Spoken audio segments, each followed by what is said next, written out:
Chhattisgarh encounter లో చనిపోయిన Maoist నేత మైలారపు ఆడెల్లు అలియాస్ భాస్కర్ మృతదేహాన్ని తమకు అప్పగించాలని ఆయన బంధువులు డిమాండ్ చేశారు. మృతదేహాన్ని భాస్కర్ స్వగ్రామమైన ఆదిలాబాద్ జిల్లా బోధ్ మండలంలోని పొచ్చెరకు పంపిస్తే అంత్యక్రియలు నిర్వహిస్తామని కోరారు. ప్రభుత్వం బూటకపు ఎన్కౌంటర్ లో భాస్కర్ ను పొట్టన పెట్టుకుందని ఆగ్రహం వ్యక్తం చేశారు.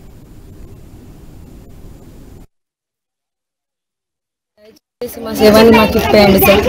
ఈ ప్రభుత్వాలన్నీ ఇంత ఘోరంగా చంపుతుంది కదా. మావోయిస్టు తిరుగుబాటు కోసం వేసింది కదా, పేదల కోసం వేసింది కదా. ఎవరిని దోసుకొని తినలేరు కదా మావోయిస్టు కుటుంబాలు కూడా ఎట్లున్నాయి సార్ మీరు చూస్తున్నారు కదా. కుటుంబాలకు కూడా ఏమి లేదు, దోసుకున్నాడు సార్. మా బాబాయిని మాకు అప్పచెప్పండి సార్. శవాన్ని అన్న కనీసం కళ్ళతో నన్ను చూసుకునేటట్టు వేయండి సార్. మా ఊరిని కనీసం మాకు తెలియదు. 30 సంవత్సరాల క్రితం 30 సంవత్సరాలు మా ఊడు, 32 సంవత్సరాలు అవుతాయి మా ఊడు. తెగని దుఃఖంలో మేము ఉన్నాం సార్. మా తండ్రిని మాకు ఇవ్వండి సార్. మేము కోరుకునేది ఒకటి, కానీ ఇది కరెక్ట్ కాదు సార్. చంపడం మాత్రం కరెక్ట్ కాదు. ఏ ప్రభుత్వం ఆడు కూడా చంపినోడు కూడా మనిషే కదా. ఇంత ఘోరంగా ఎందుకు చంపుతుండే సార్? వాళ్ళు కూడా పోలీసు వాళ్ళే కదా, వాళ్ళు తెలంగాణ బిడ్డలే కదా. మరి తెలంగాణ బిడ్డలను ఇంత ఘోరంగా ఎందుకు చంపుతుండే సార్? తిరుగుబాటు అనేది ఇది ఏంటి సార్? కొంచెం మీరు దయచేసి ఎక్కడ ఉన్నా ఏ ప్రజలైనా కోరుకునేది ఒకటే సార్. తిరుగుబాటు కోసం చేసే వాళ్ళని ఇంత ఘోరంగా ఎందుకు చంపుతుండే సార్? మేము కోరుకునేది ఒకటే సార్.